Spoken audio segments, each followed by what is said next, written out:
Hello there, everybody, and welcome to Roll with Advantage, and welcome to Roll Call, our very brand new version of the show as we dive into 2024, where instead of being hosted by Ryan, it'll be hosted by me. Very excited to be here with a longtime player in Illca campaigns, Evan. So we'll get into Evan in a second. This whole thing is about him and the effect he has at the table, but I just wanted to give a little bit of a precursor if you're just tuning in or you've listened to Roll Call in the past and you're like, why is there a thing over here? What's going on? Where during Roll Call now, instead of just talking, which talking is great, to provide a little bit more entertainment to those watching, we're going to be playing a card game of my creation that has been existing in the world of Illca for a couple of years now called Kingdoms and Castles. We have a lot of stuff planned for Kingdoms and Castles in 2024 and very excited to get into it, but this is like your first little teaser for how the game works. And well, we'll get into it, but Evan has been kind of I think without Evan, maybe there may not have been Kingdoms and Castles, but let's talk about Evan actually. So this is the Evan effect. Okay. Tonight, we're going to dive in to the journey of a man whose heartbeat syncs with the rolling of dice, whose characters have left undeniable marks and impressions on the world of Illca, from the troublemaker, which is putting it lightly, Rodrick Redwine, to the valiant Wyott Omen, the legendary Poasa Enoha, and the vibrant Renshi Katuskami. Evan's not just played these characters, he has crafted legends that have reshaped nations and breathed life into the world of Illca. So, like I said before, we can't help but kick things off without tipping our hats to Evan and the very fateful message that he sent me back in mid-October, where he said, hey, Joe, I know you wanted to get into game design and game development. One thing that you could do is you could try and maybe start with a card game because those are typically pretty easy. It's a good starting place. And I was like, Evan, oh my God. I've been doing this thing in game called Kingdoms and Castles. I got to do it. And I did it. And because of that one message from Evan, this whole thing with Kingdoms and Castles has started. This roaring flame of passion. So thank you, Evan, for that especially. It's been so much fun. And I'm very excited to do this first episode of Roll Call with you. So go ahead and grab your deck, pull up a chair as we shuffle through the tales of Evan's creations. That was a good one. Yeah, you like that? Okay. Let's uncover what makes each character pulse with life and the wisdom that Evan can impart to D&D players. Evan has so much good stuff to say about D&D, and he's one of my favorite people to play D&D with as a DM and as a player. So lovely. There's a lot that I think a lot of people could learn from Evan about not only how to approach the table as a D&D player, but how to approach life just as a person. So before we get into the questions, before we dive into that, let's go ahead and do a little bit of Kingdoms and Castle in here. So in the game, right, there are a whole bunch of different types of cards, but one of the most important are hero cards. At the beginning of the game, Evan and I both have 3 hero cards in our deck, and we're going to do a draft where we're going to roll a dice, this big ass D20 right here. And we're going to do a draft. So if Evan rolls higher than me, Evan gets to pick a hero card first, which means he can sabotage me because I've picked 3 hero cards that are invaluable to my strategy and how I've built my deck. So Evan can choose to take one of mine. Now, if Evan takes one of mine, well, then I kind of feel like I have to take one of his. Or if there's a card that I know is really valuable to me, I can keep it too. So let's do it. Roll. 16. Beat that, dork. All right. Let's do it. No! Oh my God, come on! Oh, jeez. I mean, it's your show, Evan. It's your show. All right. Well, before I pick, I just want to say really quick. Yeah. I was excited to do roll call because I knew you were going to say lots of nice things about me. But also, when you put a lot of the pressure of like all these things this wisdom that I have for people's lives or D&D, I'm starting to feel the pressure now. So You But know, yeah, it's on purpose, so that way it makes it easier for me to win the game, honestly. You know, I if I'm see. being honest, Yeah. you know, I'm just trying to, it's like Hot Ones, you know, I'm trying to apply the pressure so that way, I see you know, now. you're a little thrown off during the interview. Yeah. That way we get the truth. Yep. Mhm. We'll see. But yeah, I'm super excited to be on roll call. I'm excited for questions. I'm ready to learn about this Evan effect that I'm not even aware of. So I'm super excited. But because I rolled a 20 and I beat you, You did. I can pick to either select one of yours first, or I can let you go first and I take the first turn, right? Correct. Is that still a rule? Yep, that's still the rule. So I'm gonna opt in for taking the first turn when we start the game. So you can go ahead and pick a champion first. I'm gonna go ahead. I see you got your boy here. You got Poe. Oh yeah, I have to. You got Oyvind. You got Sunni. Those are some good cards. I'm gonna take. I'm pretty sure you probably have an artifact in your deck, so I don't need to worry about you taking Emerald because can't have two artifacts in your deck. I'm gonna take Nalfine. I'm gonna take Nalfine. Okay. Go ahead. I will take. Oh, do you not have an artifact in your deck? No.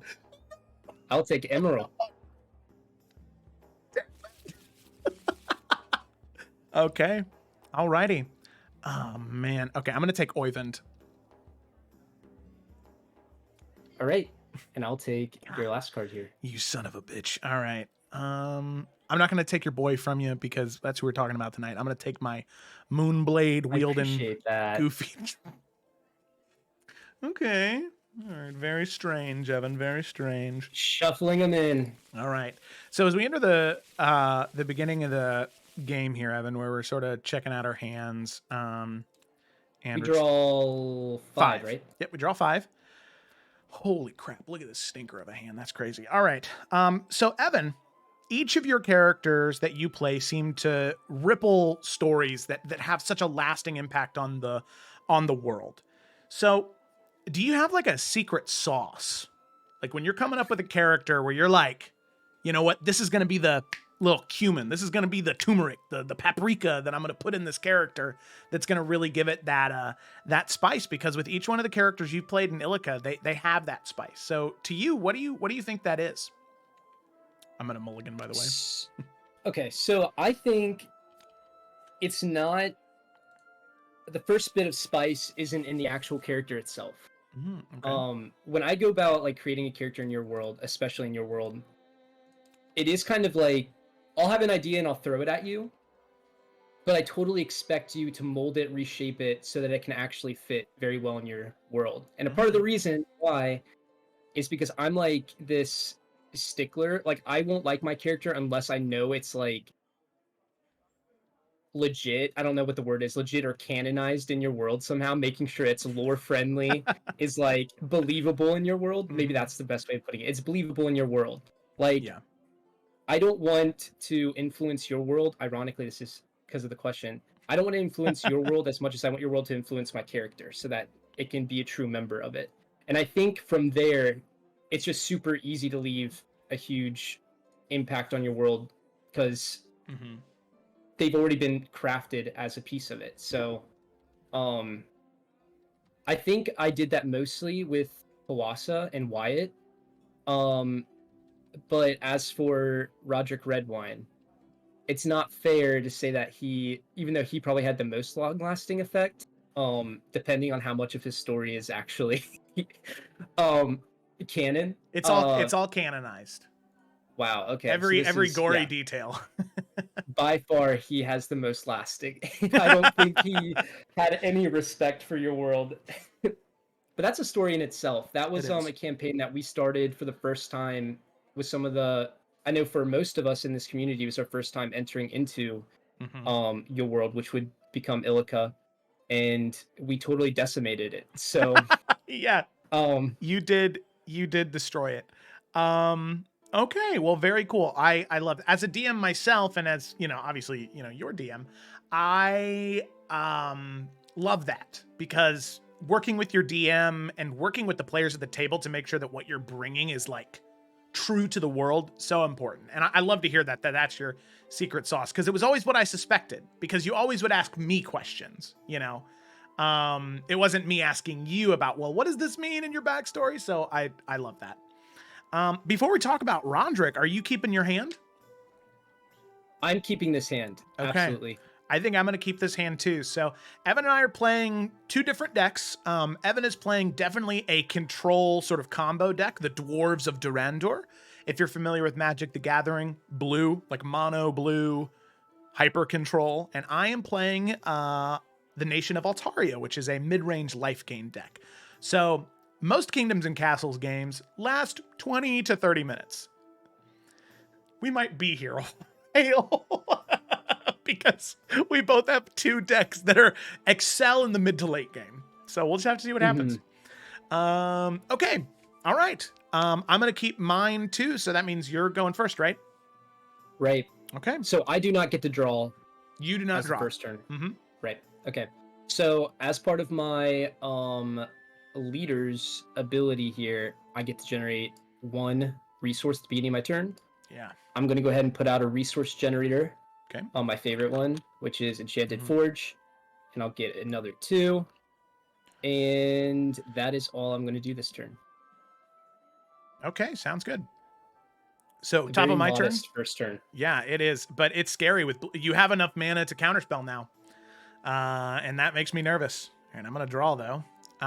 So as I go to draw and I start to play, we talked about Rodrick, right? As he definitely has had the longest lasting impact. How does it feel as a player when you reshape a world versus living in one, like Wyott or Omen? Of course, Wyott changed things a little bit in Tarkir, but like Renshi and Po, they live in Illca.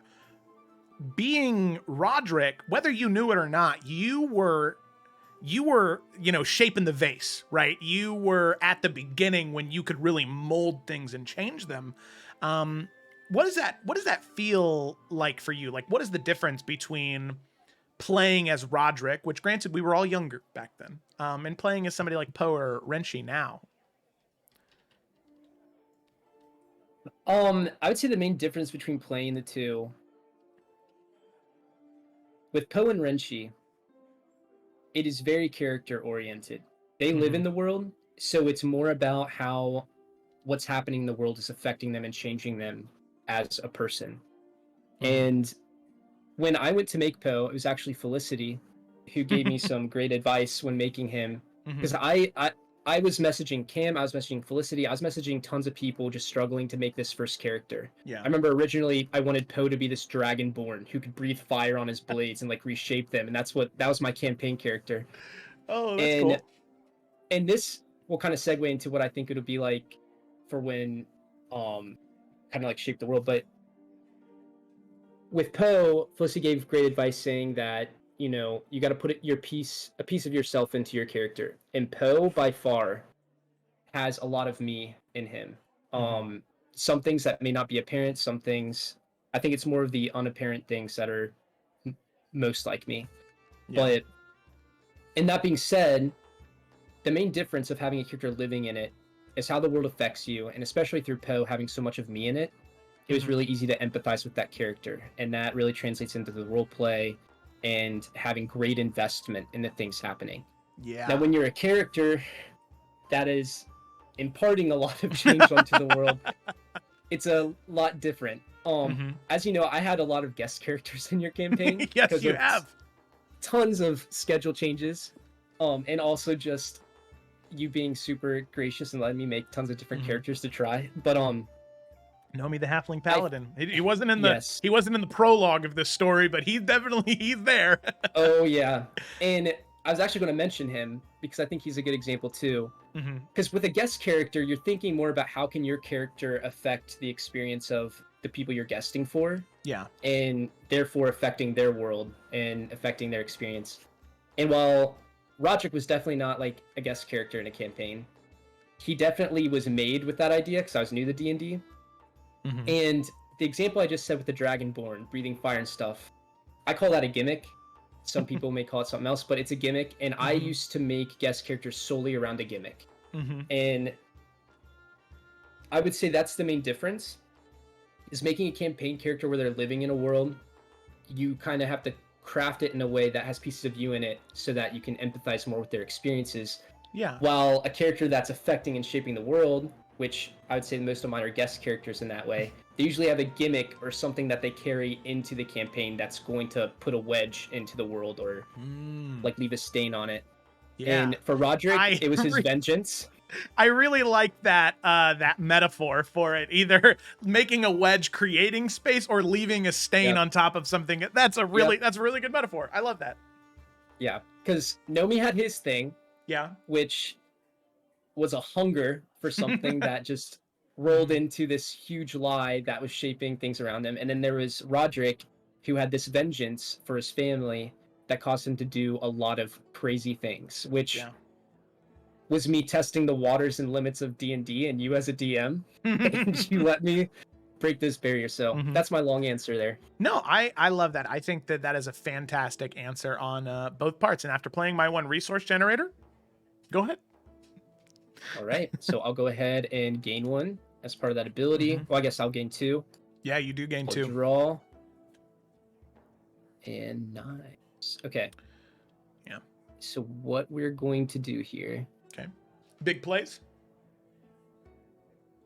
A couple plays we could possibly do here. Oh. Okay. I'm going to go ahead and... Okay. I'm going to spend two. Okay. Go ahead and put out a defense. Ooh, huge play. It's a very simple one. Enchanted Rampart. Huge play. And we will call it a day with that one. Okay. All right. So yeah, playing defenses. I cannot attack his life total until I destroy that defense. We got to get some units on the board. All right. Top of my turn, I will gain 2 from the Grove of the Green Lady, and I will draw. Draw. Let's go. Huge pull. All right. Play a Chapel of Virtues. Whenever a resource generator is into the field, I gain 1. Such a trash hand. Okay. All right. I'm going to spend 2. And I'm going to play a Sworn Soldier. He is a 2/2 for 2. And whenever he attacks or blocks, I get a draw card.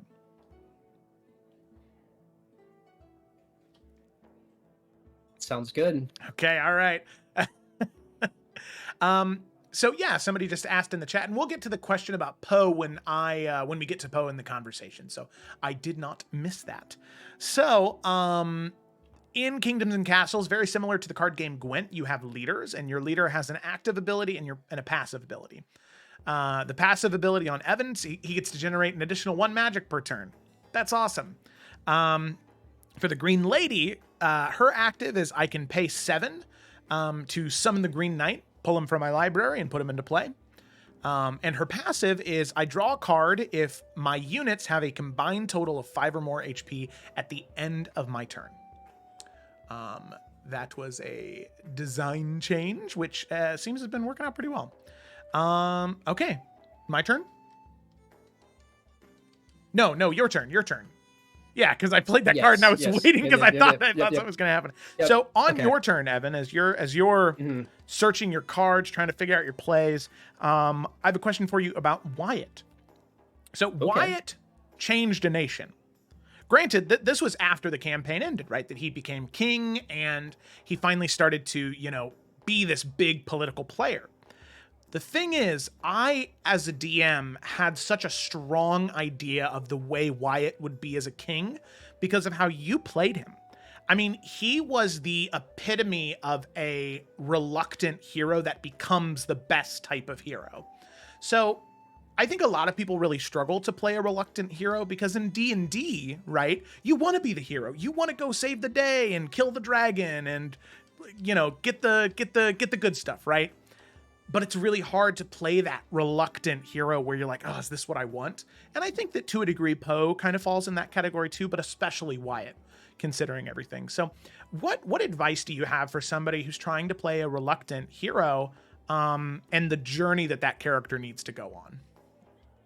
Sure. So it's all in the reluctancy, which I know is kind of a basic answer, but why are they reluctant? And I know that sounds obvious, and that's like something that you have to think about in the character design itself. Yeah. Like, what are their fears? What are the things that bother them? What's tying them back to home, or what insecurities do they have? Because all of those things are going to be barriers when they're faced with a challenge. And when you're faced with a challenge, I know in D&D I did this with Wyott, I did this with Poe too. Whenever a challenge was faced before us where we had to make a decision, Yeah. there's kind of like lenses that come up. It's like, okay, how would Poe be thinking about this? Like, what's his insecurity that might come in the way? Does his past have something that's going to make him reluctant here? Is there going to be something, a relationship that he has with someone involved that's going to make him reluctant? And with Wyott, I think he had a lot more insecurity, I would say, Mm-hmm. or Okay. even like doubt in what his lineage was, I guess. He was told he was special, but I don't think he believed it yet. He was called to this to this he was called to this great responsibility, and he didn't really believe or have faith in it like maybe fate did. And so I think it was just in really humanizing Wyott in a way, you could say, and humanizing him a lot in the way that I guess I humanize myself just by living. And so Yeah. that's where you kind of have to do it. I think Wyott, whether it was intentional or not, definitely not as intentional as Poe. He had bits of me in him, and it was the first time I ever had a character that was pretty serious in that way. That wasn't some troublemaker, that wasn't some like, he wasn't like the brute that just is going to cause problems with the group. He wasn't like some trickster that was going to have cause problems for you. He was the first time where he's like, okay, I'm going to be serious, I'm going to be here and present, and I'm going to go about this like I would in real life. And so you hit D&D character like PC puberty, where like, you know, you were like your first couple were like, you know, look at me, I'm just a guy. Fish Tart and Rodrick. And then when she got to Wyott, you were like, well, wait a minute, I'm a grown up now, let me let me really think this through. Right. Yeah. And it was because of, I said this before, maybe twice before, I said Wyott walked so Poe could run. The poetry. Poe was definitely modeled from Wyott after that point. So thanks to Felicity's advice and thanks to my experience with Wyott, like I was able to make Poe. And so there's some similarities with them, but obviously great differences too. Yeah, and no, it worked out really well. All right, let's go ahead and get a couple of turns of kingdoms and castles in here before we move on to talking about Poasa. Yeah, so I did a few things. I put a resource generator down. So I got 2 from my leader in here, and I drew a card. I am going to go ahead and spend... See, the thing with this control deck is, like, you have so many options, and you're tempted to do them, but you never know if now is the time. So,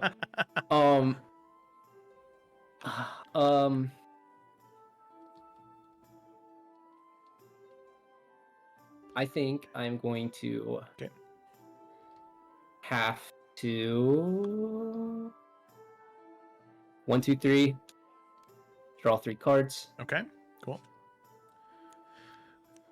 Ooh, huge pull. Oh. Oh. All right. Tell you what, on my end, we are not. I am going to keep this hand. What's the maximum we're allowed to end a turn with? Hand-wise, is there any limit? No, there is no limit turn-wise.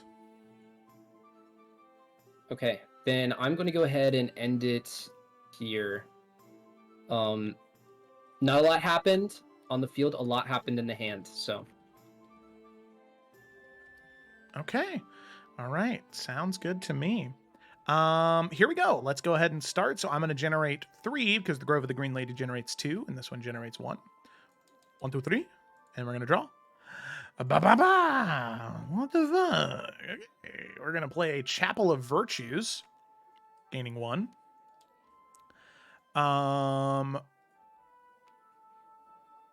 Yeah.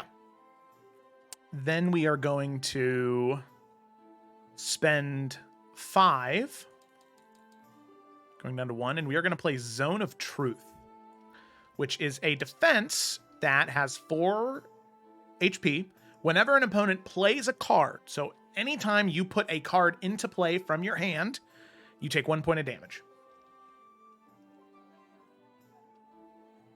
All right. Ooh. We'll have to figure that one out. Ooh. All right. I for sure thought that was getting popped. Okay. All right. And then I will go ahead. I will go ahead and swing for 2 at your defense. And whenever Sworn Soldier attacks or blocks, I draw a card. All right. I'll put an indicator here showing that it has 2 left. Sounds good to me. All righty. That is it. My passive does not trigger, so it is your go. All right. I will gain 3. Put me up at 5. Draw a card. Ooh. Okay. I'm going to put out a resource generator. Enchanted Forge. Gain 1. And I will go ahead and put out...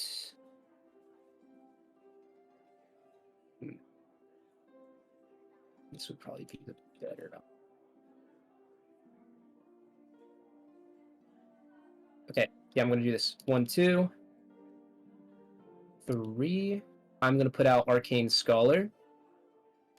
So draw a card when this unit enters the field. I'm going to take... Which one is this? It's whenever an opponent plays a card, they take 1. So does that count as my resource generator here too? Yes, it would. Okay, so I'll take 2 for that. And I will draw a card. Ooh.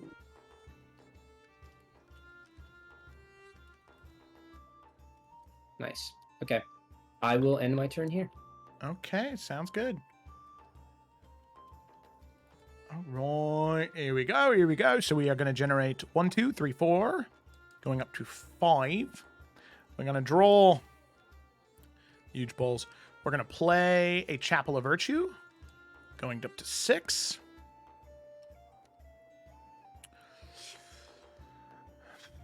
Yeah, and then I'm going to swing for 2 again. All right. Okay, I'm going to draw a card. Oh my freaking gosh, dude. All right, go ahead. All right. 1, 2, 3, 4. I will draw. Cool. Nice. Okay.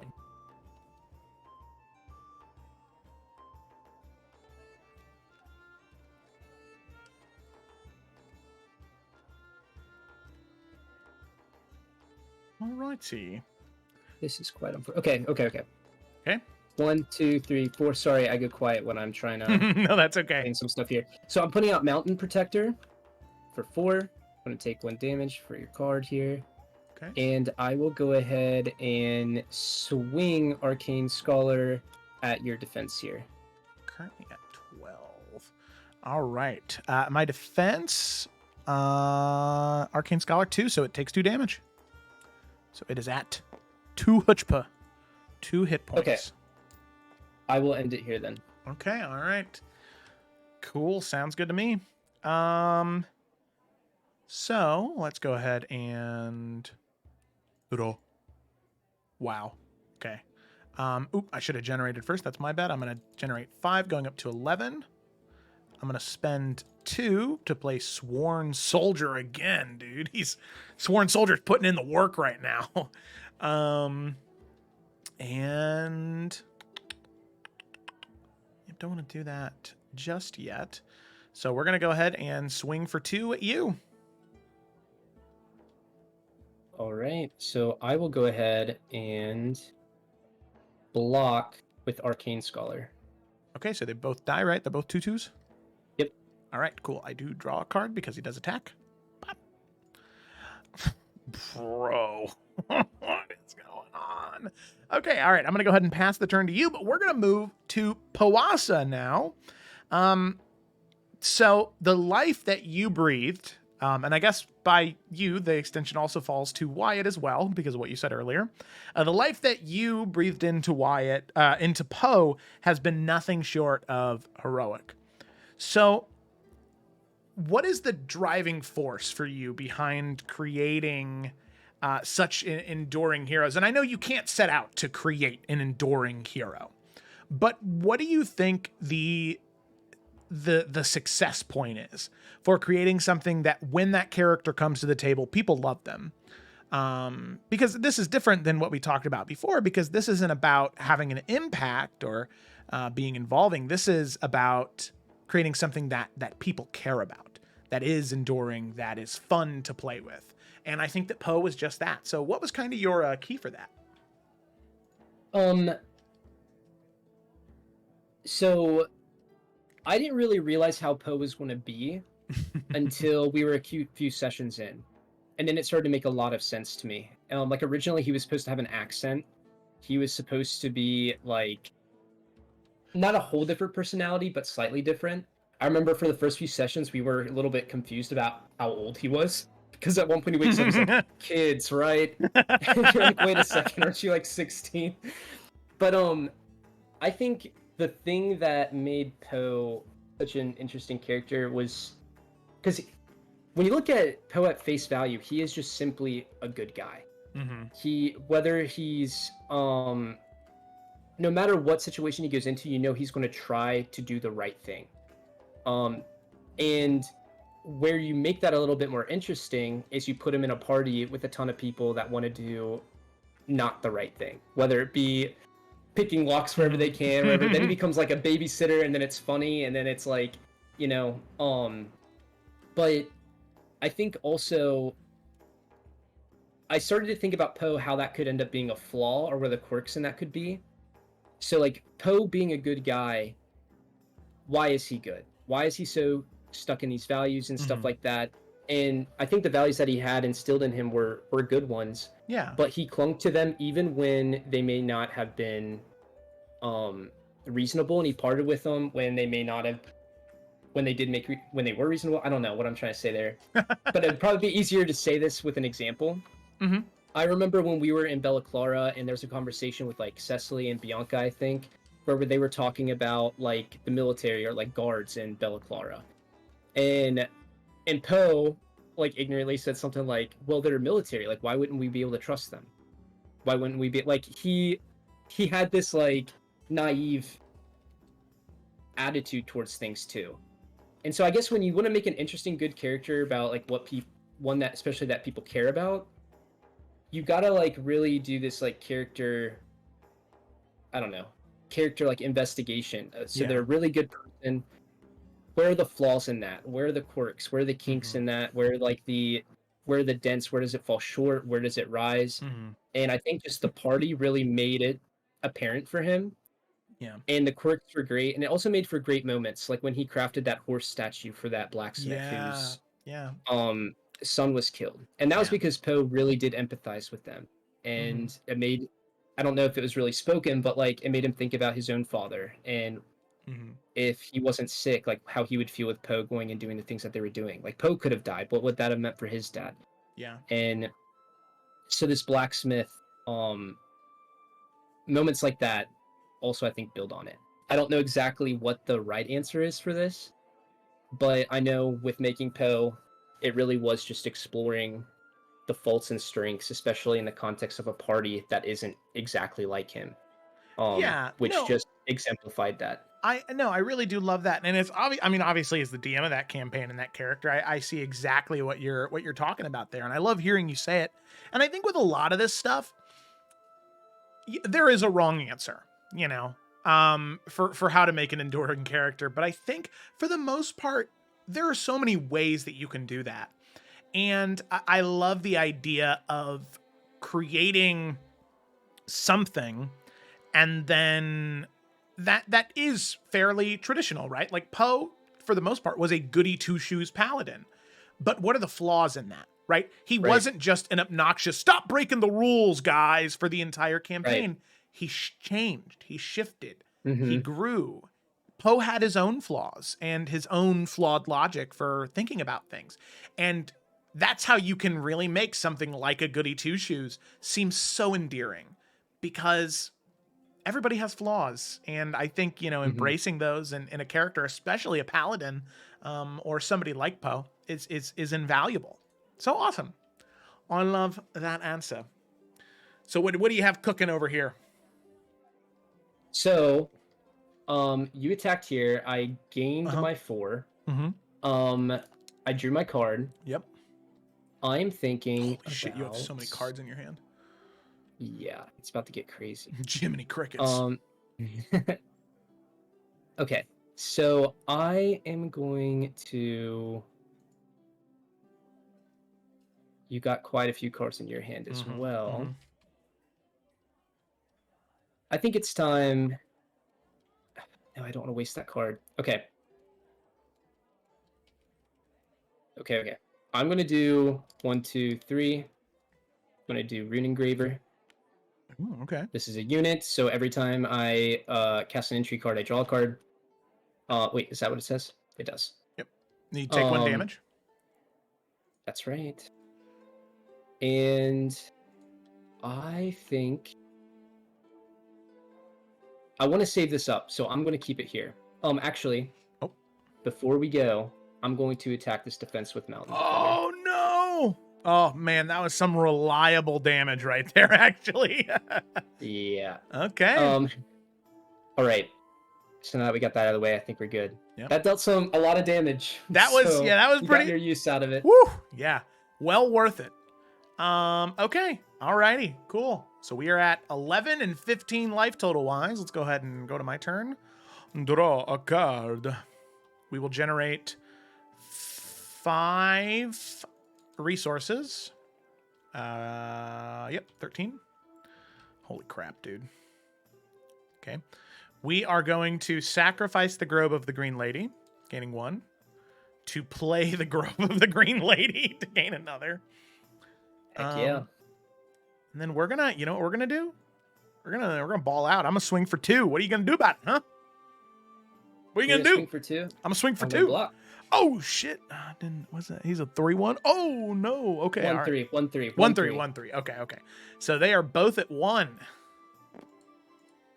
And in Kingdoms Castles, there is no maximum hand size, so I can go ahead and draw a card. And I'm just trying to intimidate Evan right now. I'm trying to.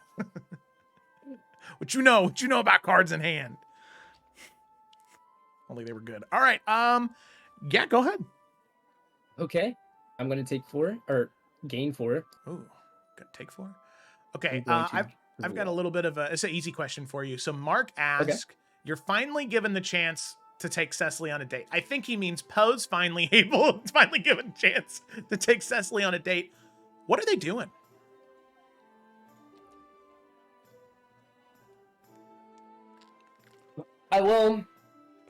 Thinking about the state of the world, I think it'd be hard to find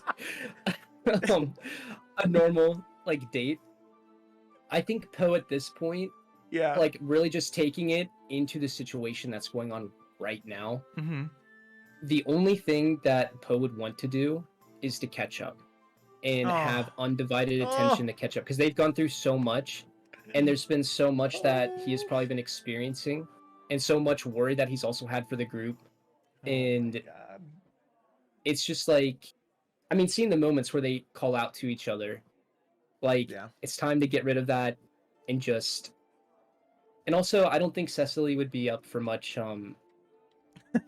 ordinary stuff. So I think you guys can maybe go to a butterfly garden, like after the Dark One's defeated, and you guys are in your 20s, when the world's finally okay, then you can take a break and.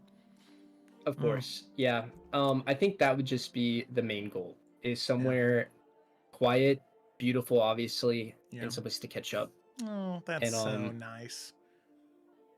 Very simple, but I think they both would appreciate simple. So after everything, I think they both would. I just want you to know, for the Salamander Costa book,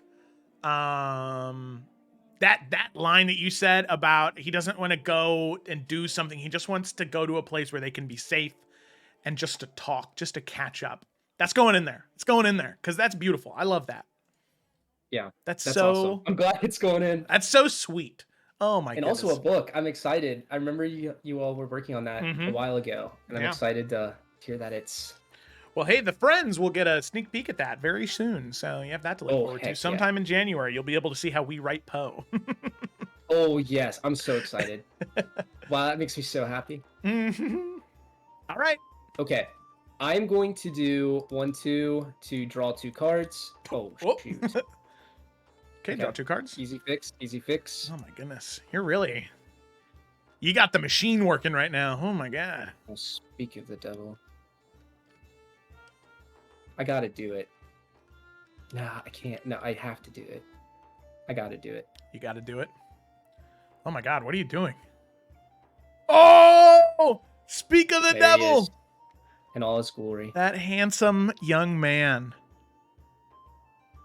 So, Oh. I, once until the start of your next turn, forge elemental armor or weapons, granting adjacent units +2 till the end of the turn, or 0 plus 2 or +2 0. Yep. I am going to, till end of turn. Okay, I'm going to give mine +2 to defense. Ooh. Oh, wow. Okay. And I'm going to attack with Mountain Protector. Oh. Okay. I will take that 3 damage. Right. Alrighty. Oof. Look at that.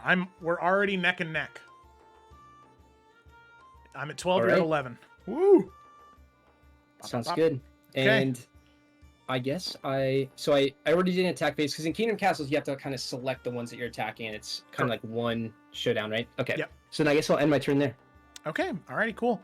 I will generate 5 again, so I will go up to 20. Reaching danger zone. That's crazy. Okay, let's see here. Okay. Wow. Okay, let me do some math here real quick. As I'm doing math, next question for you, Evan. Color and style. Renshi brought both of them in abundance. How do you envision the aesthetics of your characters to complete their personalities? Wow. As you were saying that, I was thinking, like, do I even think about aesthetic when I make characters? And I'm like, well, I guess I kind of do. The amount of time you looked- spend yeah. looking for art and cycling You're right. through art. Yeah, I don't even know why that even crossed my mind. You're right. I'm pretty picky about it. Oh, man. Yeah, I feel like I scrolled Pinterest so often, I, like, knew when a new thing was posted on there. Like, Fantasy Warrior, yeah, if there's something new posted, I know what it is, because I've already scanned every single thing there is. Or, like, I'll be on the internet and I'll see some people's character sheets where I'm like, oh yeah, I remember that art. I was going to use that art. Like, there's no art on the internet, I'm saying, that I haven't seen. Because, yeah. So Mid-Journey's been great. But the question was... Repeat the question real quick, because I already lost it. But I knew aesthetic was in there. Okay. How do you envision the aesthetics of your characters to complete their personalities? Yeah, okay. Well, the thing that's hard, and the reason why I scan through so many pictures and I just never seem satisfied, is because I usually have at least their story and the foundation of their personality thought out. And I have this vision in my head of what I want them to look like and how I want them to be perceived in their aesthetic. And it's just so hard to find stuff that actually, like, fits it. But sometimes you find stuff that inspires some change in that character and stuff. And I know with Renshi, his aesthetic was pretty thought out, like, right off the bat. We knew he was going to be a samurai. We knew he was going to be part of this temple, or this way of the 5th season. Yeah. So we know that the seasons and all of their colors and shades and stuff were going to embody him in one way or another. And he took a lot of mid-journeying to find something that really fit what I felt him to be.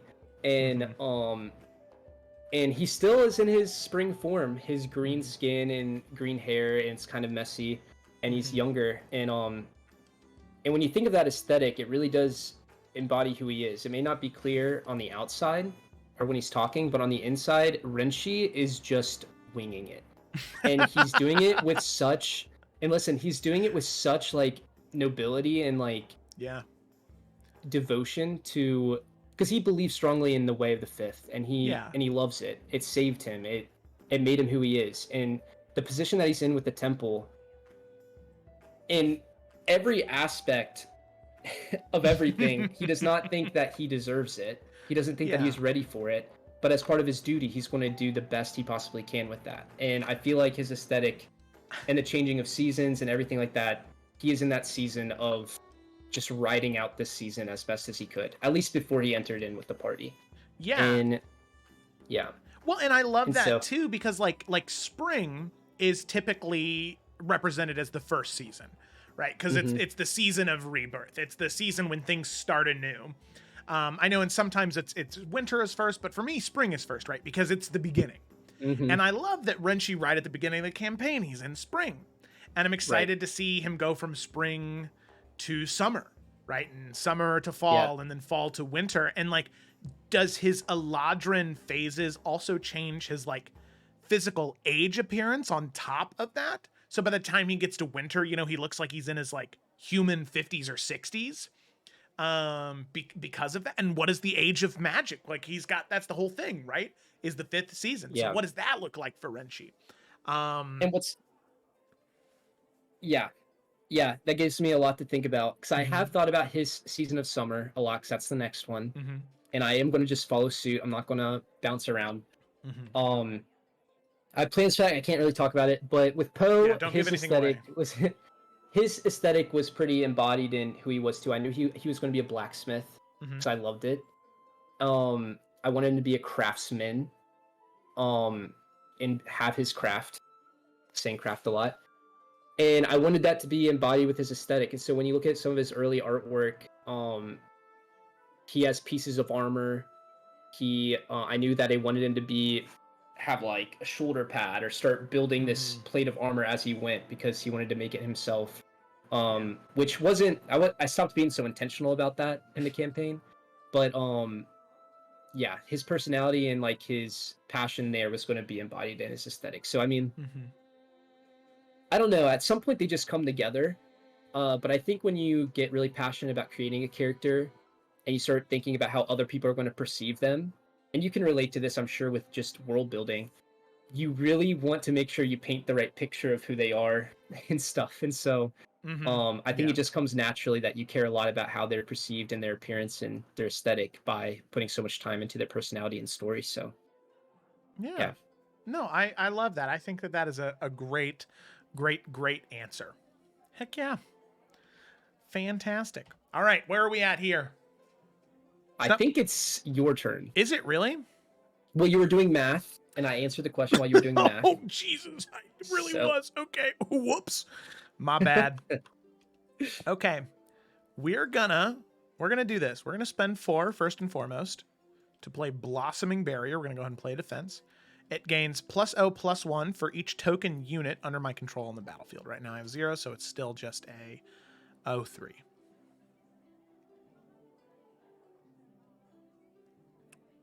Okay, and that's it.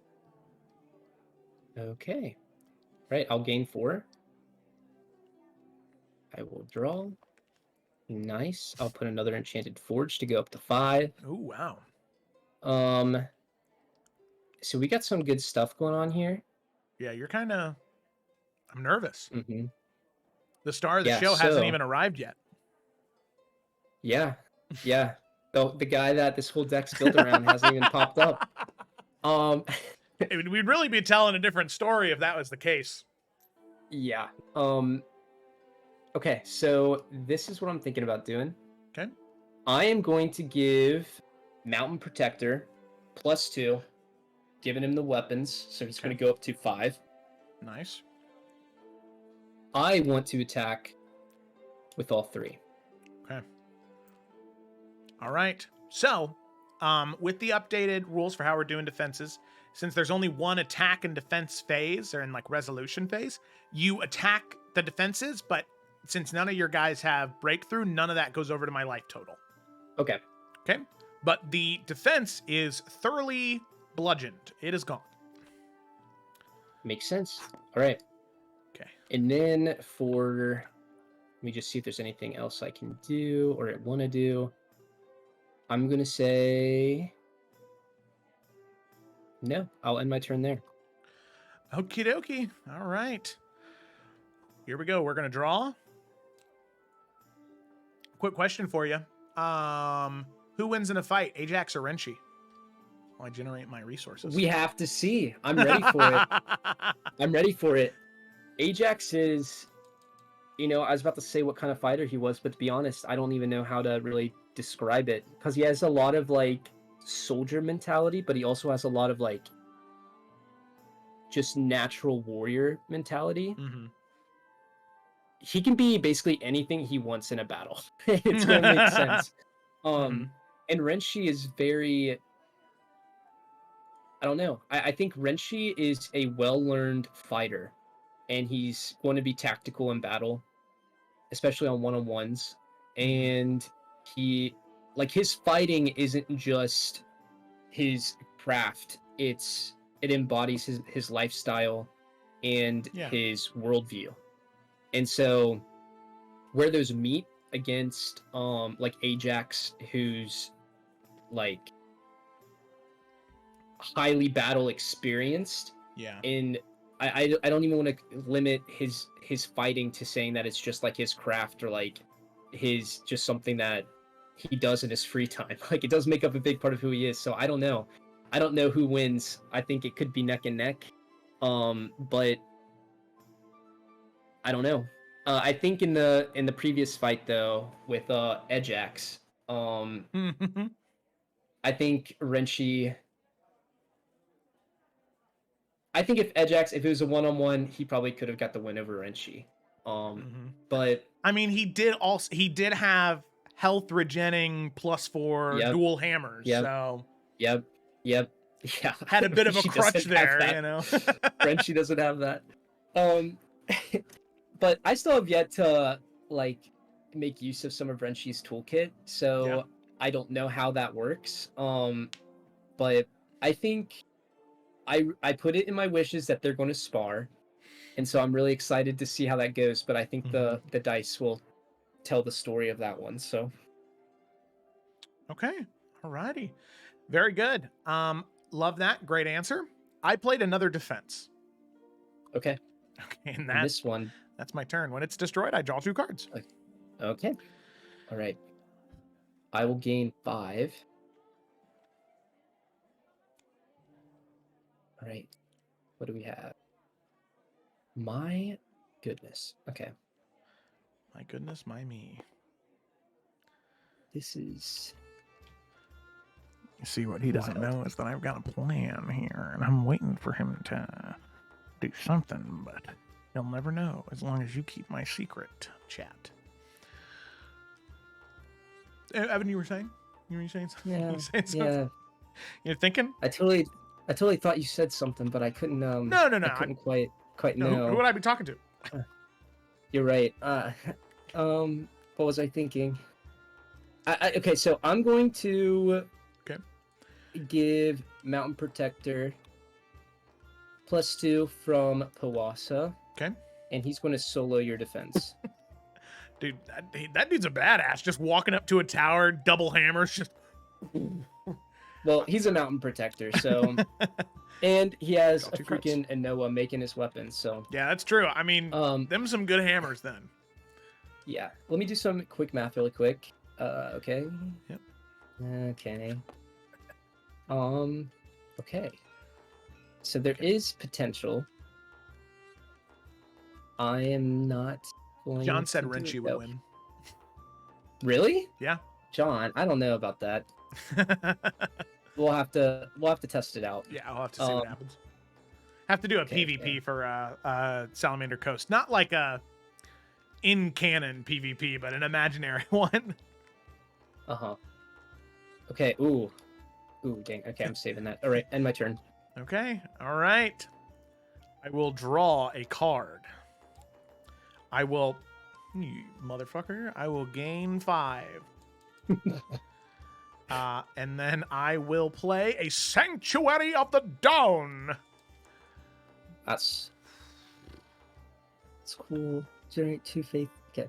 Oh, wait, what does that say here? Generate Or 2. pay 1 faith to summon a 1/1 knight. Yes. Is that a token? It is a token. Yeah. It's one of these Okay. bad boys.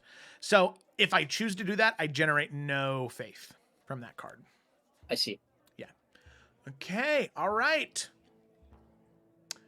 SC Battle Royale, Cecily is so dead. It would be close. John is being humble when he said Renshi would win. So that probably means actually he doesn't. So you'll have to prove him one way or the other when we get to it. I'm just kidding. Okay. So flip your leader a bit because I don't like the way she's looking at me. I am going to, it's going to sound crazy. Cards in hand, 23 resources, 23 faith. I'm going to pass the turn. It is your go, Evan. And as it is your go, let's delve into your tabletop RPG philosophy for a second. How do you balance your personal enjoyment with contribution to the group's narrative? Where do you find the balance there? What are sort of the pillars for you there? So let me reiterate in a different way and see if I understand the question. So how do I measure my contribution to the narrative when we're playing with tons of other people who are also contributing to it? Is that a good way of reiterating it? Or and how do you still enjoy it, right? Because sometimes in D&D, like, I like my character a lot, so I want to do a lot of things with my character and have them feel cool, but sometimes we can't always have that. So how do you balance, from your perspective, the enjoyment of yourself and your character's cool things with the group's narrative as a whole? Well, it's also like a personal thing, which helps keep me in line. Like, I don't know. And for anyone I play with, if I'm just talking BS right now, I'm so sorry. But stealing the spotlight from other people, and I'm saying if I ever stole the spotlight, I'm so sorry. Stealing the spotlight does not feel right to me. Like, it makes the moment for me feel super uncool right away. All the organicness of it is stolen. So I never want a situation like that where I take away someone else's fire or moment anyways, because it's just not going to do it for me. But outside of that, being conscious of that, kind of reading into the moment, knowing like what the DM's doing and seeing like, is this their moment? Is this time for like my fellow player to have their moment with the DM and be something cool? And especially in your campaigns, I think it's pretty obvious for anyone who plays with you when you're doing this for someone. And everyone I've played with in your group, like, I think all of us kind of know how this goes. And it's also just trusting in the fact that you're going to have your moment. And it's in working with you, I know when I have my moment, it's going to be awesome because you're good at making those moments. So it's easy to be like, nah. But in that moment, if I feel like my character isn't getting a lot of attention, I don't think of it as a bad thing on like your part or other players' part. I almost think of it as a bad thing on my part. Like, if I can't contribute to other people's stories as they're having their moments, am I really being a good like player with them? So the way that I read other people having their moments, I kind of think, how can my character follow up on that or exemplify that moment? Like, I could start planning a conversation to talk about what we just all witnessed together. Yeah. And it gives them more time to explain what happened. And as a player, I get to understand it a little bit more. And I also get to have time to play as my character and talking as them, and maybe have something cool to share too. And it kind of goes backwards with that too. Like, if I have my moment, being open to bringing that conversation to others and including them in it too. Because this isn't a solo game. Like, you have to make your character, you have to play your character, and you have to come to the table knowing that any moment you have and any moment other people have, whether you want it to or not, you're going to be sharing it with them. And how you share that and how you support them and make the moment better. I mean, that determines how much, I mean, it's based on a lot of things, your chemistry with the group, the chemistry with your character, and other things. But I think everyone that I played with, especially in your campaign, we're all really good about that, and that's why I love playing in your campaigns. That's just the thing, is being conscious of the moment and not looking at other people's moments as being time taken away from your character, but an opportunity to spend time with your character in their moment. I don't know. That's a lot of word dumping, but hopefully something in there makes sense. So No, I think that you make a lot of very valid points, because it is hard to be patient. And it's I think that the core of your message there is just being willing to delay gratification, because you know that the DM will have you and they'll give you that moment. And most DMs, not all, but most DMs do try. At least once a session or every other session, they try to give you that moment where you can feel cool. And sometimes it's a little bit longer, and sometimes it's hard to be patient, but I think you're exactly right.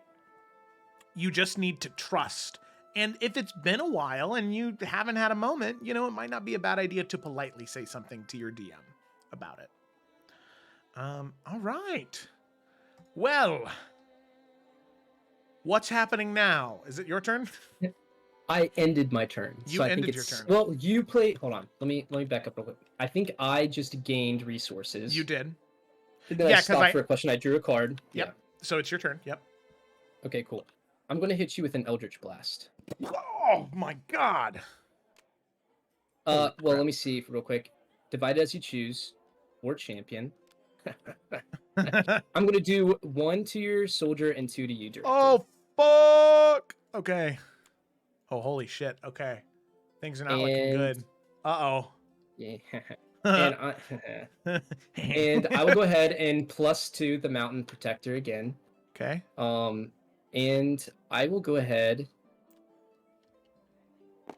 attack with everyone. Swing for a whopping 11. I am at 10.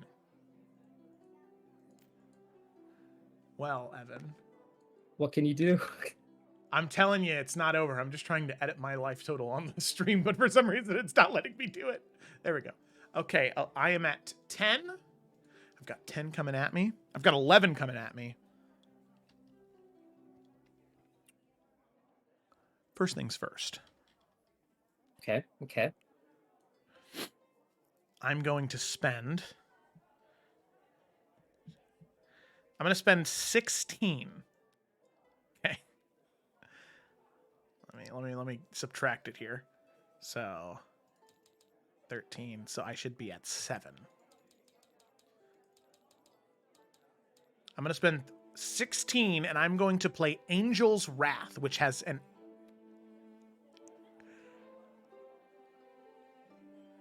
Does that work in kingdoms and castles like this? You know, Evan, it does. You're a dick, but it does work like that. I'm just kidding. Okay, all right. So I really like this card. What it would have done is for each 4 faith spent, which I spent 16, so that's 4. I summon a 2/2 Angel Warrior token onto the battlefield with Holy Link and Flying. So this will go to my graveyard since it was countered. But I have a contingency plan. I'm going to spend 7. And I'm going to play Festival of the Green Lady to summon 6 1/1 night tokens onto the battlefield. Evan, I swear to God. Hold up. Let me see what you got here. I swear to God, if you counter it again.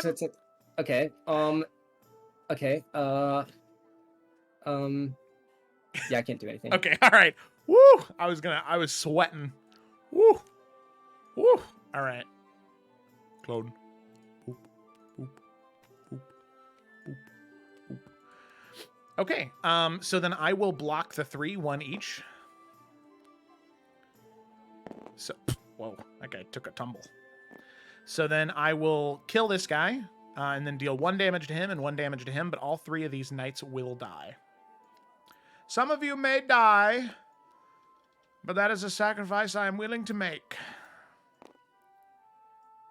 All right. Jesus. Who has 7 health? Who made this game?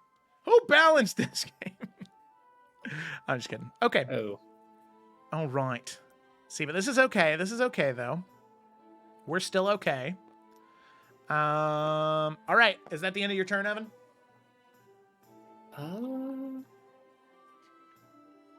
It ought to be. Okay. But... Oh. Ought. I'll do 1-2 real quick to go ahead and draw 2 cards. Jesus.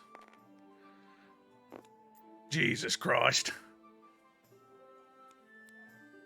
I got a little greedy there. I should have played the Angels card sooner. Can I go ahead and I didn't play an Enchanted Forge this turn. Am I able to during this phase? Yeah, you are. Okay. You didn't play any other unit cards in the first phase, so you're good. Cool. All right. Then I will end my turn here. Okay. All right. Yeah. So there's 2 phases of play, or 2 phases of playing cards, like unit and defense and resource generator cards. You can either take one before combat or after combat, but not both. So you have to choose one of the other top 10. Okay. I will generate 2, 4, 5, 6, 7. I'll generate 7. I'll draw a card. Won't do anything there. Okay. I will pass the turn. And as I pass the turn, Evan, our last question that I have prepared for you today. The last one. That's sad. Because I feel like the game is going to be over very soon. One way or another. Call an ambulance, but not for me. Okay. Well, we'll see.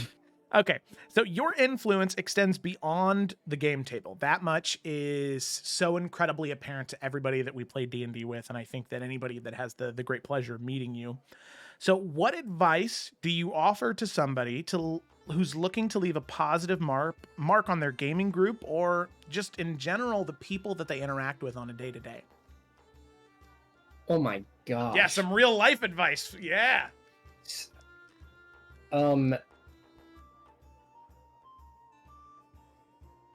I don't know if I have a great answer to this.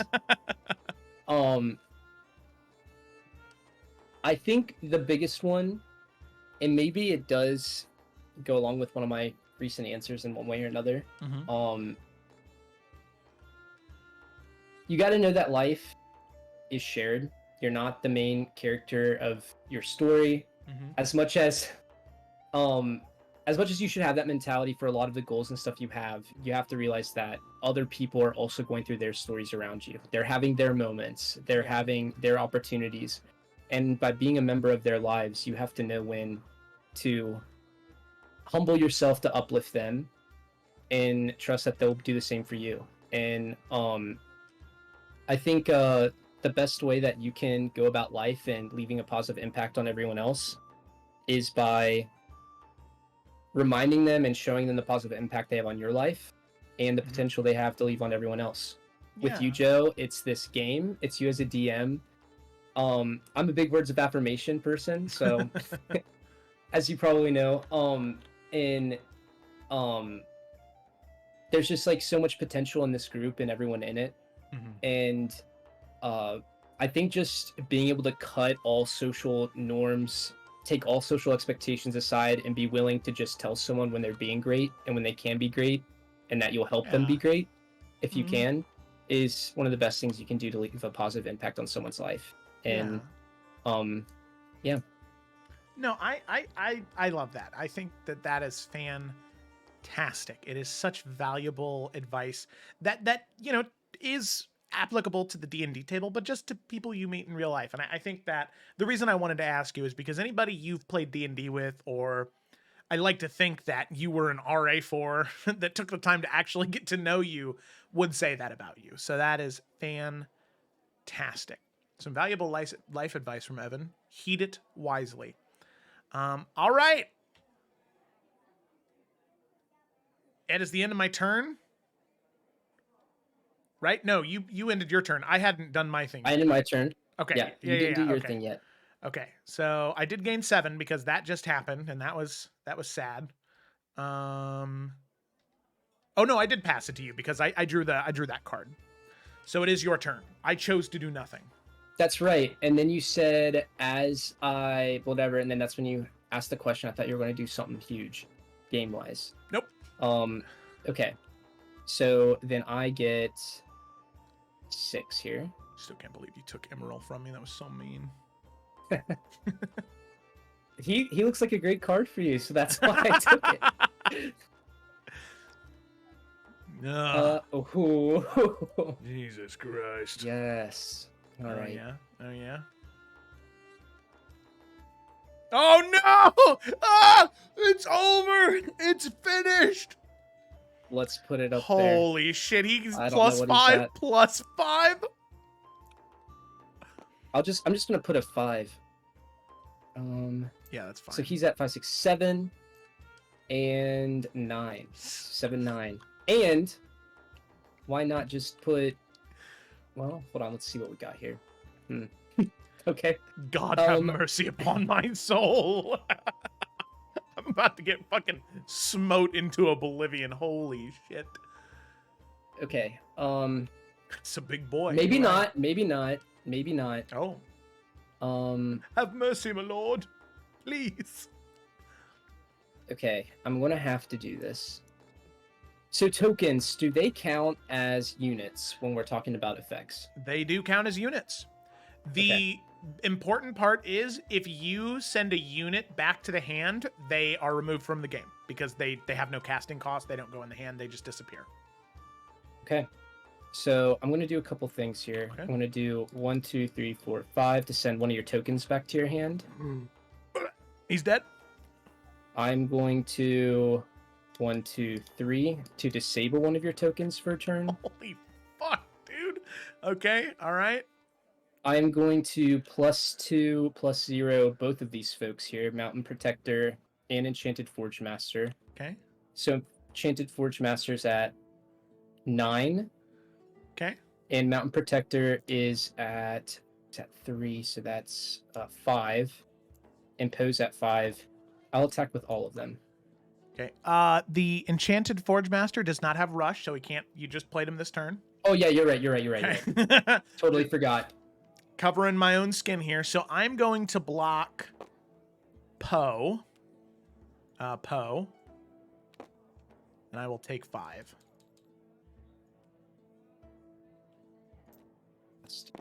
Okay, and then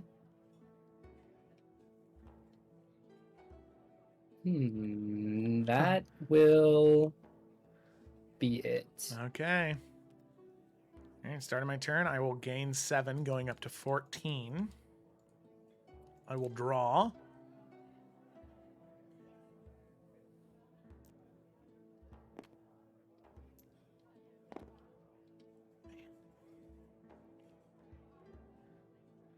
I need something big.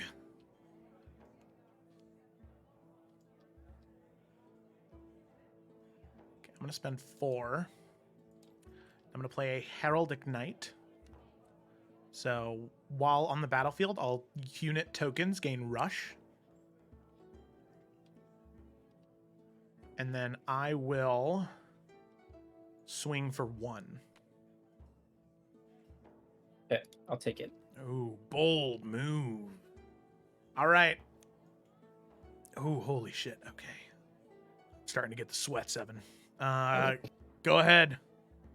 All right, so I gain, including my leader, I get 6. I'll draw.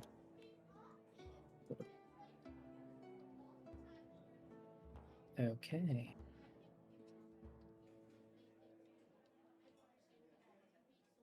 I will.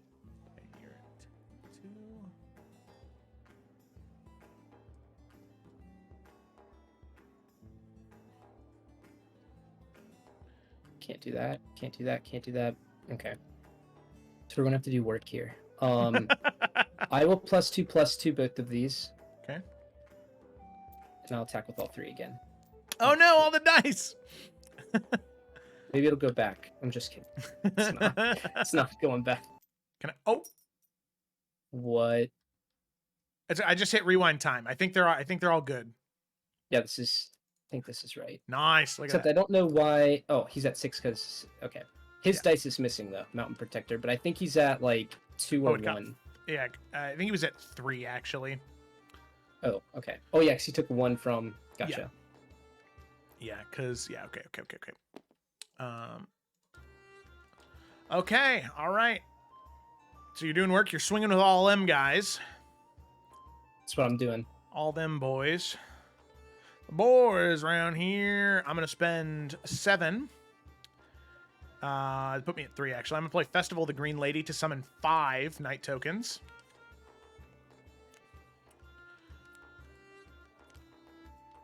And I will block 1, 1, and then was he at 2 or 3? 2. Is it 2? So then I'll block the Heraldic Knight with him. Okay. So all of these guys will die except for Poe and the Enchanted Forge Master. Palm sweaty. Man, this is such a familiar sight this is because I just had those guys. Okay. All right. That's what I did in response. Okay. Have anything else on your turn?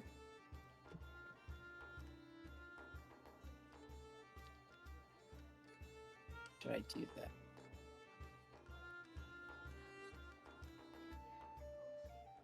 I think I will. Okay. I'm going to use 6 to use Magical Resurrection.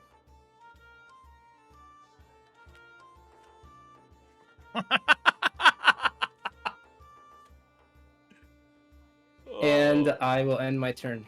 Jesus Christ. Okay. All right. Here we go. Gain 7. 10. Draw. Fuck you, dude. I do not need you right now. Okay. I'm going to spend 7, going down to 3. And I'm going to play the Green Knight. When the Green Knight enters the battlefield, I gain 5 life. And I disable 1 unit until the end of the turn. I am going to disable Mountain Protector till the end of the turn. Okay. And then I am going to swing for 3 at you. I'm going to take it. Okay. All right. In response to you choosing to declare no blockers, I will spend 3 and I will play Unity's Rally targeting the knight. So all units of the same name as the target gain +1/+1 until your next turn. So each one of these knights gain +1/+1. So it is 6, not 3. All right. Okay. Is that the end of your turn? That's the end. Yep. Okay. I will gain 6. Okay. Going up to 9. So I will draw. 10. You are at 7. Oh.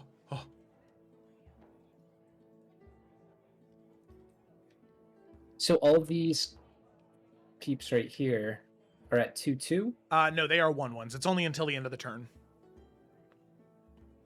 Okay, I see. Yeah. What are you at right now? I'm at 10. The Green Knight came in clutch. He healed me. Uh-huh. He did. Okay. Dang it. We do some math. As it He's good. works out. Okay. That's what I'm going to do. Wait, can I do that? I can. Okay. 1, 2, 3, 4. I'm going to Eldritch Blast the 3 tokens. 1, 1, 1. Oh no! Oh no! It's not ogre. I am going to 1. What are you 2. doing? What are you doing? To cast. First off, Poe is going to +2/+2 his peeps here. I don't know if it'll last after this, but I'm going to use Mystic Overload to deal damage to all units equal to their cost. Oh shit! So I believe Poe is dead. Okay. Let me remove all this. But they're both alive, actually. And Enchanted Forge Master is at, he has 3, so he's at 5. Yep. And Mountain Protector is at 3, and I will attack with both. For a total of 8, I think. 8. Woo! Okay, I'll take it. Oh, I'm at 2. Ah! All right, and I will end it there. Okay, all right. I need something big. 7 resources. Draw a card. Fuck. Okay. Okay, wait. I'm gonna activate the Green Lady's ability. I am going to spend 7 to search my library for the Green Knight and put him into play. I have a second Green Knight in my deck, right? Yep, I do. Okay, all right. Shuffle this. Boom! When he enters the battlefield, I gain 5 life. And he's not going to attack, so I'm not even going to bother declaring to disable somebody and pass the turn. I'm back at 7. Okay. We're in it. It's neck and neck. I'll gain 4. Okay. I will draw. All right. It's you or me, bucko. I'm going to... So. that would be a really good move. Oh, would it? I think it would. But...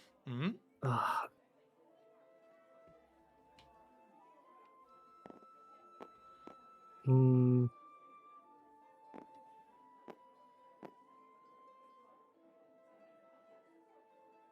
right. Yeah, I think it's my only move here. Okay, so You're gonna I'm... do it? Okay.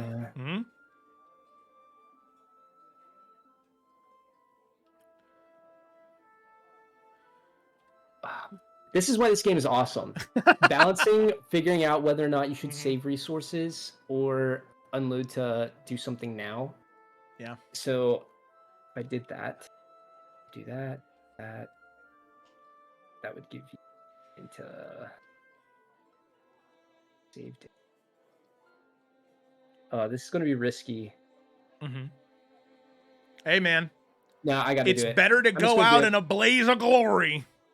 Okay, I'm going to do 1. Oh my God. He's a madman.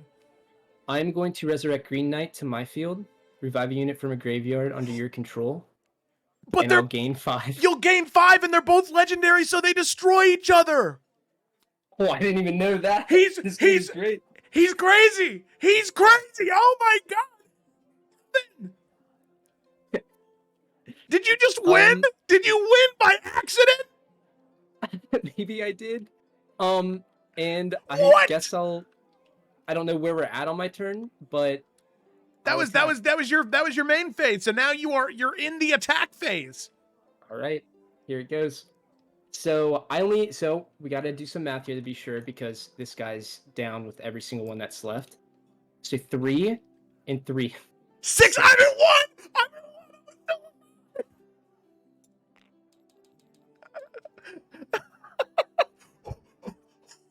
Holy shit, dude. Okay. All right, I'm at 1. We're still in this. We can still... He's at 12, though. Oh, my God. All right. That was the power move. And that was supposed to be my last move. So let's see how it goes. All right. Well, I really need to draw something impressive, because I'm telling you, with my hand right now, it's not cutting it. I'm going to generate 7. Wow. I'm going to draw. I know, it's crazy. Good. What are you kidding me, dude? I'm going to spend 2, and I'm going to play 2 Pious Squires. Got my 1/1s. What are you going to do about it? At the end of my turn, each one is going to generate 1 faith because they did not attack. So I'm going to go back up to 7. All right. Go ahead. Okay. I'll gain 2. I'll draw. That's not what I wanted. Oh my God. I will have to...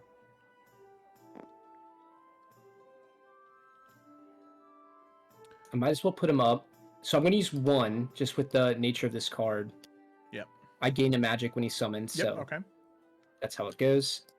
And just, I don't know if you have, but I did for a minute. Don't forget about your active ability on your leader card. Oh yeah, I did forget about this. I greatly forgot about this. Um, It's not looking good. I think it's worth doing right now. So I'll Okay. go ahead and draw 5. Oh, wow. Okay, yeah, so he activated his ability on his leader card. Now, the active abilities on a leader card can only be activated once per game, so they're Hail Marys. And it sounds like Evan just got something good. Yeah. Oh, Jesus Christ. I'll put out an Enchanted Forge. Jesus Christ, it's Jason Bourne. Oh, my God. Yeah, he's here. Holy shit, dude. Okay, so this goes up to 2. No So way. this value right here is just adding to what he's here. So he's at Yeah. 4, 6. Yep, you're good. I am going to attack with these 2.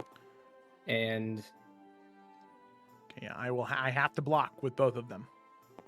I guess I'll add him to the mix. Sorry, I was debating, but I'll add him to the mix. Did you? Oh, you just played this guy. No, wait, sorry. Yeah. I keep forgetting about this. I'm so sorry. Yeah, no, you're good. You're good. I'll attack with those 2. Okay, then I'll block each one of those 2. Pious Squire will die though, and each one will take 1 damage. All right, so Holy shit, the dude. way I'm going to do this, he's at 2. This is where it gets hard managing this card. Yeah. I will just put. This is going to be. The right one's minus.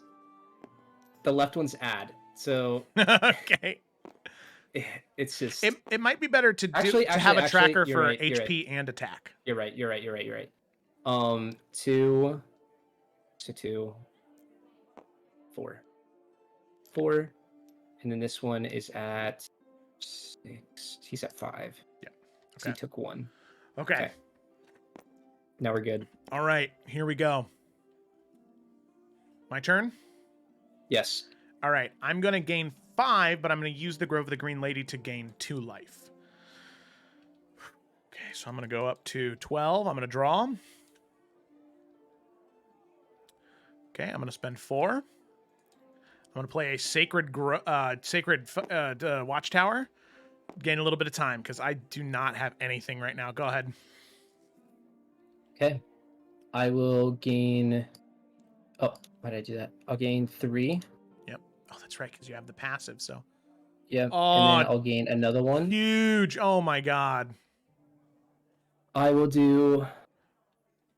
-3 to bring out Enchanted Forge Master. So Jesus this guy's fucking Christ, dude. This is 6. Actually, I'm gonna undo this because I'm gonna do something. Sacrifice that. Okay.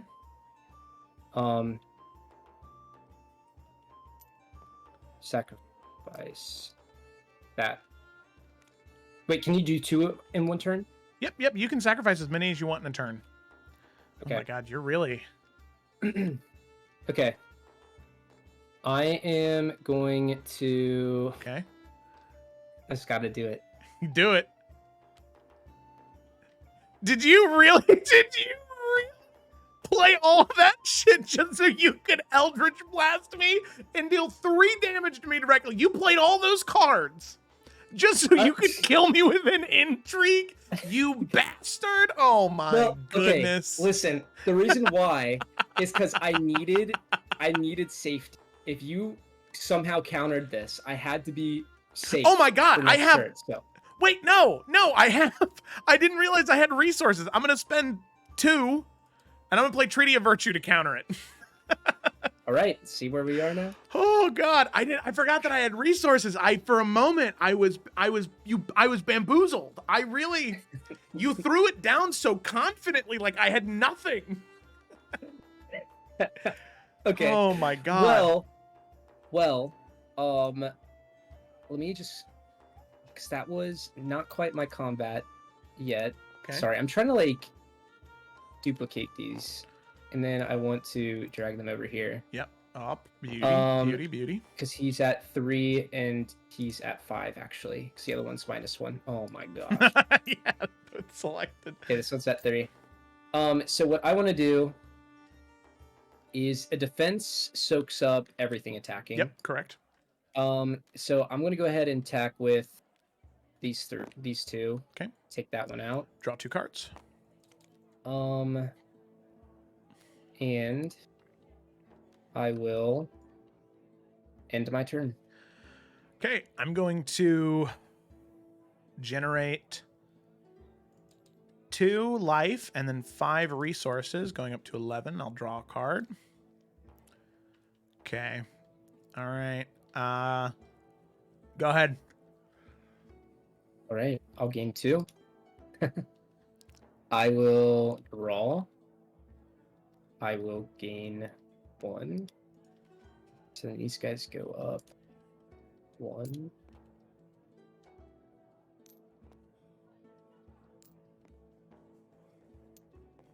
Okay. And I will... Oh, no, I couldn't have done that anyways. Okay, I will attack with all of them. Okay. All right. Yeah, and like I said in the chat, we reached the final question a little bit ago, so we're going to finish out the game and then move to final thoughts here in a little bit. Tell you what, Evan. I'm going to spend 7. I'm going to play Festival of the Green Lady. All right, that's game. I can't have. I don't have anything else. Look at that. Oh my goodness, it was so... I had victory at the tip of my fingers and I lost it. I was defeated. I made this game and you beat me at it. That just means Evan is the best Kingdoms and Castles player. Okay, but listen, what not everyone knows, it's been a while since I played Kingdom Castles, but before I took a hiatus, all I played was the Dwarf deck. That's all I played. That's all I played. Yep. So I kind of had some tricks. I was surprised that I kind of remembered some of these, but I'm going to definitely save this deck. That's for sure. You didn't even know how clutch just copying the Green Knight was. Destroying both of mine and gaining 5 life. Holy crap, Yeah, Evan. Good job. See, I didn't even think about the legendary mechanic. Here's my hand, by the way. I had both of your... you have both of them, you bastard. Oh, my God. But yeah, I didn't realize that about the legendary cards, so that worked out. But my biggest concern was I was taking so much damage from your defense initially, and I was like, yeah, that's Zone of Truth to help me regain. And then it just hit me that you had Green Knight and it gave you 5, and I'm like, that's how I get health back. So. Oh, man. Well, that is fantastic, Evan. I am very thrilled that you won this game. It is called the Evan Effect, and the Evan Effect is Evan just wins, you know? Even in a game like D&D where there is no winner, Evan just wins because he gets it, you know? So, you know, Evan, it's time to get a little emotional. Let me move to the end here. Emotional. Yeah, as we have some nice things to say because your situation is a little bit specific. By the way, Felicity asked if you could build her a deck. I can try. So, as you know, and as some of the people watching know, you were supposed to be on an episode of Roll Call a while ago, but sadly, due to some scheduling conflicts and some things going on with Ryan in your life, you guys weren't able to do it. However, Ryan still reached out to people. Ryan still reached out to the people you've played D&D with before, and he asked them questions. You know, what do you have to say to Evan? And it would be a disservice if I did not share those things with you, as some very sad God of War music plays in the background. So first up, we have Cameron. He said, I would just like to say that I've gotten to play D&D with Evan so many times on and off for a while now. And every single time that I learn I get to play with him again, it just makes my heart swell. Evan is a first-class D&D player and an even better person. Thanks for always being there to figure character stuff out with me, and I'm so glad to be playing D&D again together. Love you, pal. Look at that. So nice. Love you, dude. Yeah. Jeez. From John. I'm so happy I've gotten to get to know Evan. Evan, you are such a wonderful human being and player. I love hanging out with you, whether it's just whether it's just needing out on a Discord about various video games or playing D&D with you. As a player, you are wonderful. You bring such light and energy to the table that is so needed and is a breath of fresh air. Renshi is such a badass, and I love that I've gotten time to play an SC with you. Also, of course, having you in Everend was a blast. Thank you for being a partner in crime. I'm rambling, but I just want to say thank you for being you. You are wonderful, and I'm happy to be your friend. Yes, I loved that. Thanks so much. From Felicity. Evan, you are a gem. I'm sorry I yelled at you at Nick's birthday party, but you were too smart of a person / player, so I was getting upset. I never forgot about that. Secretly, I was like, wow, I made Felicity so mad. Oh, also, John corrected me. It was nerding out about stuff on Discord. Yeah. You have an infectious joy that you bring to any social interaction, and of course that includes D&D. I feel like you haven't been in I feel like you have been in a distant way been a big brother to me ever since Floor 3 Brighton Clevenger my freshman year. Thank you for looking out for me, and I can't wait for more memories to share with you. Always love the updates about Holly and Colin, and I want all the happiness in the world for you and your family. That. Wow, thanks so much. That's... Yeah. I'm going to have to write some messages after this. From me, I sent this to Ryan. I've said this before, and I'll say it again. And again. And again. And again. You have one of the most genuine and lovable approaches to D&D. You approach every single character and every single game with this, and I mean it in the best possible way, this childlike curiosity that is so refreshing. Or they get used to this, or they get used to having the cool thing. I sent this in October. I don't know what that sentence was. Or they get used to having cool things and it becomes the standard. But for you, I feel like no matter what I throw at you, you'll always tell me that it's one of the best things that I've ever done and how you can't wait to see what I do next. And as a DM and as a person, that means so, so, so much to me. So thank you for being as genuine and as kind as you are with everything you do. Even working on this game with you has been so refreshing because of your approach to every situation with awe and passion. And then finally, I have Mark's message. This is a good one, so buckle up. Evan, I know that I was a more transient member of the Floor 3 friend group from the early days of college, and I know that we never had a chance to play much D&D together in person before those college days were over. But I just want to say that I'm so, so, so glad that we're finally able to have that chance. You are not only an incredible D&D player, but a pure creative spirit, someone who makes me want to put myself out there and create things every day. I don't think I've ever had a single bad conversation with you in my life, and I always leave them feeling more ready than ever to sink into my passions again, no matter how long it's been or how down I've been feeling. There's an idea that many of us have in our heads, myself included, of the brilliant solo artist, the eccentric and passionate person who believes in their vision and so much that they have to figure out how to do all by themselves. While that can happen, I've started to learn over the years that great art usually doesn't come from a lone wolf. Even if one person does most of the work and takes most of the credit, art comes from a community. And you are such a kind, caring, and passionate member of this community. Kingdoms and Castles is just the most recent example of many. Your words, your excitement, your encouragement, and your helping hand, they make people want to create.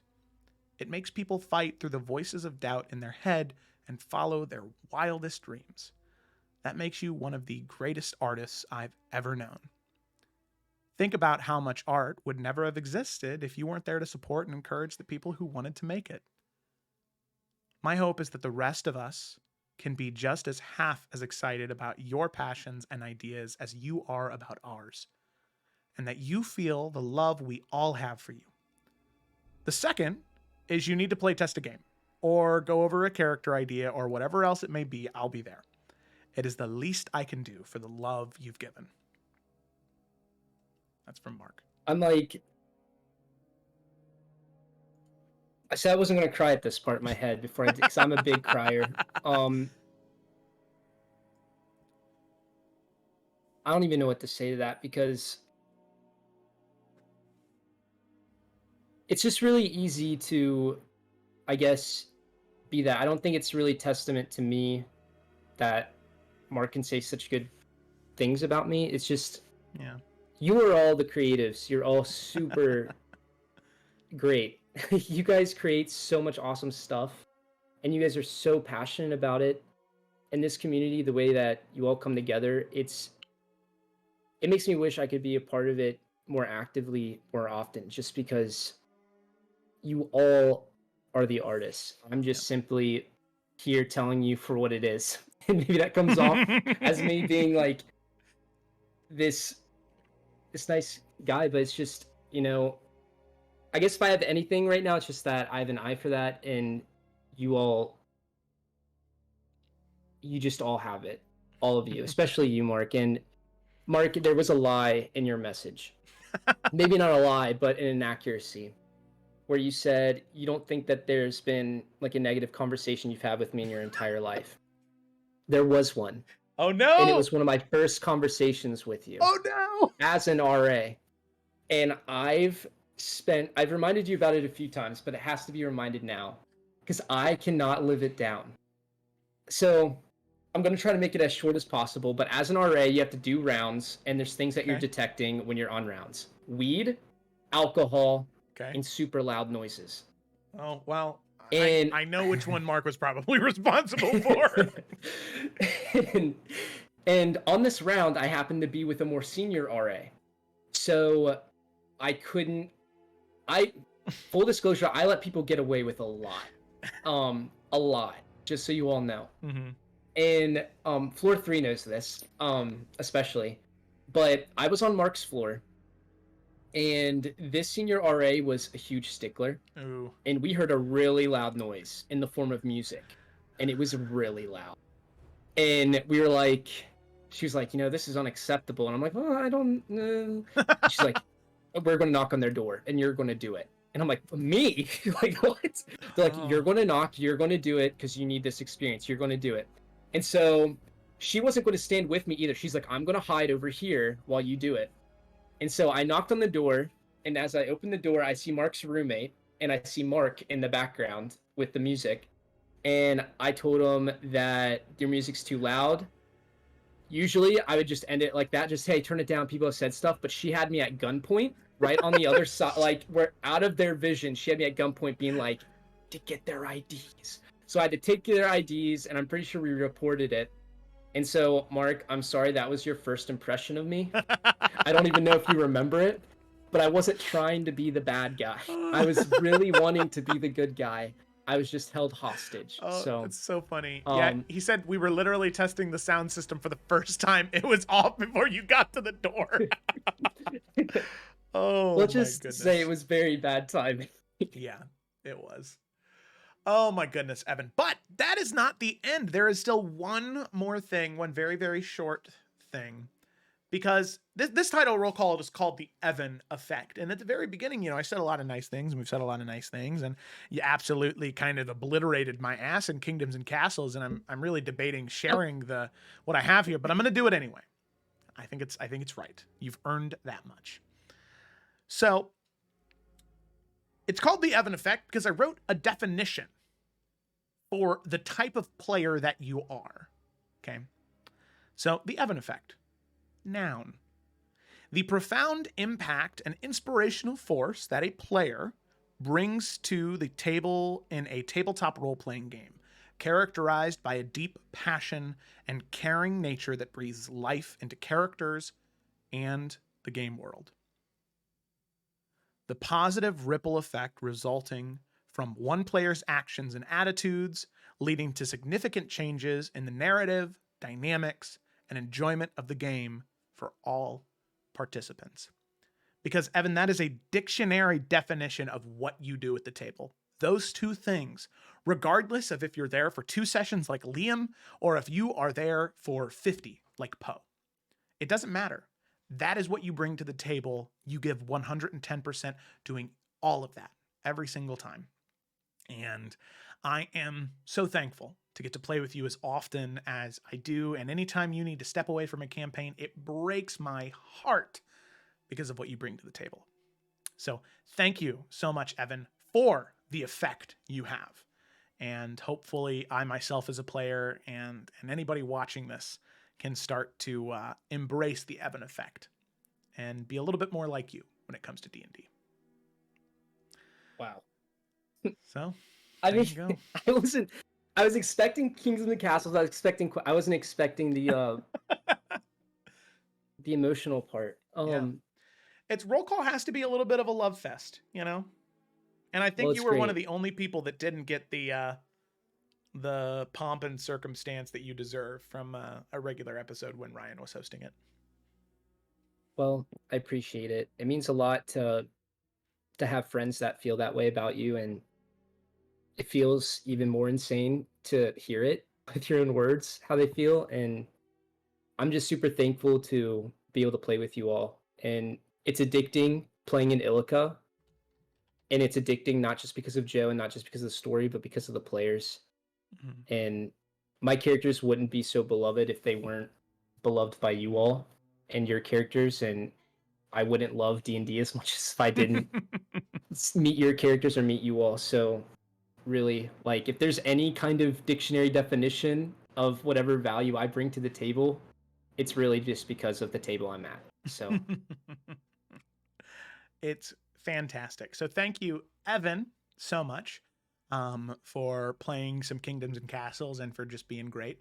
So that's it for roll call. And that is the sort of first teaser of Kingdoms and Castles. It was a great fun to play with you, Evan. You're always a treat, not just to play, D&D with, but to play Kingdoms and Castles with too. I love that. So be sure, everybody, to tune into further things in the future this Tuesday for Salamander Coast, next Wednesday for the Tales of Everend, and next Sunday, for not only the Isles of Iverion, right? Next Sunday's the 14th. Yeah, next Sunday for the Isles of Iverion, but also our first advice video coming to the channel from Mark, actually, as he goes into this concept known as the point of no return. A very interesting way to rule combat in your game. I'm very excited for the next episode of Roll Call, which I want it to be no surprise that I am a corny, cheesy guy, and regardless of how corny and cheesy I am, I'm not going to get stuck in your teeth, I promise. But I want to say this: every single episode of Roll Call is going to be focusing on somebody, and everybody's going to have a definition because all my players they all bring something wonderful. So I'm excited to get into the Kayla kaleidoscope effect or the Mark magnitude. I'm and a lot of other alliterations of various names. I think it's going to be a lot of fun, and I'm very excited to dive into it later on. Also, later this month, we're going to be doing Party Thoughts, where we are going to be revisiting the Oberyn arc from the Tales of Everend. So, thanks for watching, everybody. Hope you enjoyed. Thank you, Evan, once again, for being in the first episode of Roll Call of 2024 and just being downright fantastic. So thanks so much, and we are very excited to see you next time. Farewell.